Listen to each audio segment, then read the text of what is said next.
ఏపీలో కూటమి ప్రభుత్వం మరో హామీ అమలు దిశగా కసరత్తు చేస్తోంది. ఈ మేరకు చంద్రబాబు స్పష్టత ఇచ్చారు. అధికారంలోకి వస్తే సూపర్ 6 హామీలతో పాటుగా వర్క్ ఫ్రం హోం విధానం అందుబాటులోకి తీసుకొస్తామని నాడు హామీ ఇచ్చారు. ఇప్పుడు ప్రభుత్వంలో సంస్కరణల్లో భాగంగా మహిళలకు వర్క్ ఫ్రం హోం విధానం అమలు దిశగా పెద్ద ఎత్తున ప్రణాళికలు అమలు చేస్తున్నట్లు చంద్రబాబు వెల్లడించారు. ప్రతి మండలంలో ఐటీ కార్యాలయాలు ఏర్పాటు చేస్తున్నట్లు ప్రకటించారు. ముఖ్యమంత్రి చంద్రబాబు ఆసక్తికర ప్రకటన చేశారు.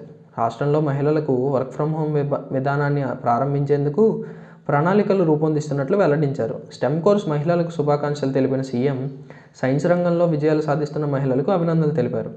స్టెమ్ కోర్స్ రంగాల్లో వృద్ధి అవకాశాలు కల్పించేందుకు కూటమి ప్రభుత్వం నుంచి అవసరమైన నిర్ణయాలు తీసుకుంటామని పేర్కొన్నారు.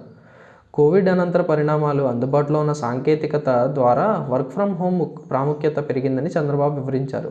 అందులో భాగంగా remote work, coworking space, neighbourhood work space వంటి కాన్సెప్టులు అనువైన ఉత్పాదకత వాతావరణాన్ని సృష్టిస్తాయని చంద్రబాబు పేర్కొన్నారు. ఇవి వ్యాపారులు, ఉద్యోగులకు సమర్థవంతమైన ఫలితాలు అందిస్తాయని విశ్లేషించారు. ఇవి భవిష్యత్తులో మెరుగైనవని, పని జీవిత సమతుల్యతను సాధించడంలో సహాయపడతాయని పేర్కొన్నారు. ఆంధ్రప్రదేశ్ ఐటీ జీసీసీ పాలసీ 4.0 ఆ దిశగా గేమ్ చేంజర్ కానుందని చంద్రబాబు వెల్లడించారు. ప్రభుత్వం రాష్ట్రంలోని ప్రతి నగరం, పట్టణం, మండలంలో ఐటీ కార్యాలయాల ఏర్పాటుకు శ్రీకారం చుడుతున్నామని స్పష్టం చేశారు. అందుకు తగ్గ ప్రోత్సాహకాలు అందిస్తున్నట్లు ప్రకటించారు.